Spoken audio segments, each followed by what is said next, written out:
நேற்று ஐபிஎல்லில் டெல்லி கேபிட்டல்ஸுக்கும் மும்பை இந்தியன்ஸுக்கும் மேட்ச் நடந்துச்சு. So Delhi Capitals first batting பண்ணாங்க.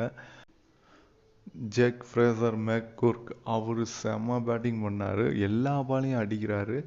அவர்கிட்ட டிஃபென்ஸுங்கிற வேலையே இல்லை, அந்த அளவுக்கு விளாட்றாரு. ஏன்னா மேக்ஸிமம் ரன்ஸை வந்து பவுண்ட்ரிஸில் தான் அடிக்கிறாரு. அவர் அப்படி ஒரு ஸ்டார்ட் கொடுத்தோன்னே அபிஷேக் பொரேல் அவரும் நல்ல சப்போர்ட் பண்ணார் அவருக்கு. ஸோ ஓப்பனிங் பார்ட்னர்ஷிப்பே ஒரு பெரிய பார்ட்னர்ஷிப்பாக அமைஞ்சிச்சு. 6 ஓவர்லலாம் 90 ரன்னுக்கிட்ட அடிச்சிட்டாங்க. ஸோ அங்கேருந்து ஸ்கோர் எங்கே போகணும்னு நம்மளுக்கு தான் இந்த சீசனில் தெரியுமே. எல்லோரும் 200 220 தாண்டி இப்போ எல்லாம் 250 260ன்னு போயிட்டாங்க.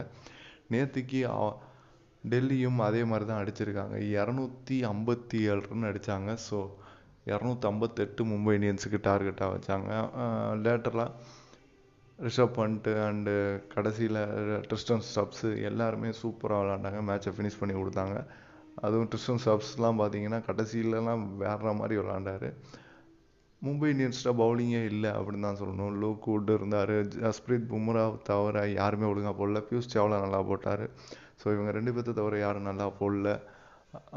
ஸோ ரொம்பவே புவராக இருந்துச்சு அவங்க பவுலிங்கே. பட்டு மும்பை இந்தியன்ஸ் இந்த மேட்சை நல்லாவே சேஸ் பண்ணி கொண்டு போனாங்க. இஷான் கிஷன் நல்லா ஸ்டார்ட் கொடுத்தாரு. அதுக்கப்புறம் ரோஹித் சர்மா 8 ரனில் அவுட் ஆகிட்டார். சூரியகுமார் யாதவும் ஒரு குயிக்காக ஒரு 25 ரன் அடித்தார். அவரும் அவுட் ஆகிட்டார்.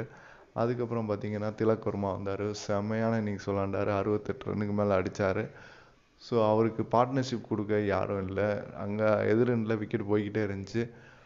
அதுக்கப்புறம் டிம் டேவிட் வந்தார். அவர் கொஞ்சம் நேரம் நின்று விளாண்டார். பட்டு ஸ்கோர்ஸ் பத்தலை. கடைசியில் 10 ரனில் நேற்று மேட்சை தோத்துட்டாங்க. மும்பை இந்தியன்ஸ் இந்த வாட்டி பிளே ஆஃப் போகிறது ரொம்பவே கஷ்டம். இனிமேல் வர எல்லா மேட்சும் ஜெயிச்சா தான் பிளே ஆஃப் போக முடியும். டெல்லி கேபிட்டல்ஸ் 5 வினோட 10 பாயிண்ட்ஸில் இருக்காங்க. Subscribe to the channel.